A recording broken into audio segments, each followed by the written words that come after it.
Deuteronomy chapter 16, King James Version. Observe the month of Abib, and keep the Passover unto the Lord thy God. For in the month of Abib the Lord thy God brought thee forth out of Egypt by night. Thou shalt therefore sacrifice the Passover unto the Lord thy God, of the flock and the herd, in the place which the Lord shall choose to place his name there. Thou shalt eat no leavened bread with it. 7 days shalt thou eat unleavened bread therewith, even the bread of affliction. For thou camest forth out of the land of Egypt in haste, that thou mayest remember the day when thou camest forth out of the land of Egypt all the days of thy life. And there shall be no leavened bread seen with thee in all thy coast 7 days. Neither shall there anything of the flesh which thou sacrificest the first day at even remain all night until the morning. Thou mayest not sacrifice the Passover within any of thy gates, which the Lord thy God giveth thee, but at the place which the Lord thy God shall choose to place his name in. There shalt thou sacrifice that Passover at even, at the going down of the sun, at the season that thou camest forth out of Egypt. And thou shalt roast and eat it in the place which the Lord thy God shall choose. And thou shalt turn in the morning and go into thy tents. 6 days thou shalt eat unleavened bread, and on the 7th day shall be a solemn assembly to the Lord thy God. Thou shalt not do no work therein. 7 weeks shalt thou number unto thee. Begin to number the 7 weeks from such time as thou beginnest to put the sickle to the corn.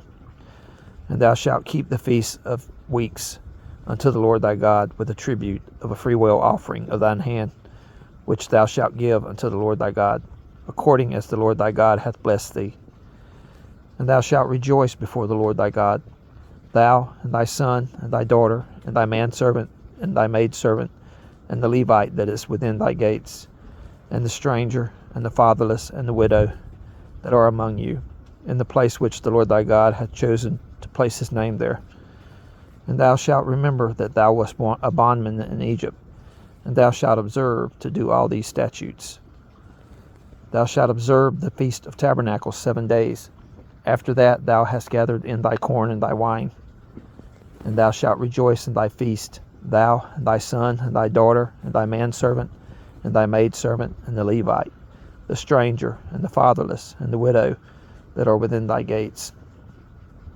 7 days shalt thou keep a solemn feast unto the Lord thy God in the place which the Lord shall choose, because the Lord thy God shall bless thee in all thine increase, and in all the works of thine hands. Therefore thou shalt surely rejoice. 3 times in a year shall all thy males appear before the Lord thy God in the place which he shall choose, in the feast of unleavened bread, and in the feast of weeks, and in the feast of tabernacles, and they shall not appear before the Lord empty. Every man shall give as he is able, according to the blessing of the Lord thy God, which he hath given thee. Judges and officers shalt thou make thee in all thy gates, which the Lord thy God giveth thee, throughout the tribes, and they shall judge the people with just judgment. Thou shalt not wrest judgment, thou shalt not respect persons, neither take a gift, for a gift doth blind the eyes of the wise, and pervert the words of the righteous. That which is altogether just shalt thou follow, that thou mayest live, and inherit the land which the Lord thy God giveth thee. Thou shalt not plant thee a grove of any trees near unto the altar of the Lord thy God, which thou shalt make, neither shalt thou set up any image which the Lord thy God hateth.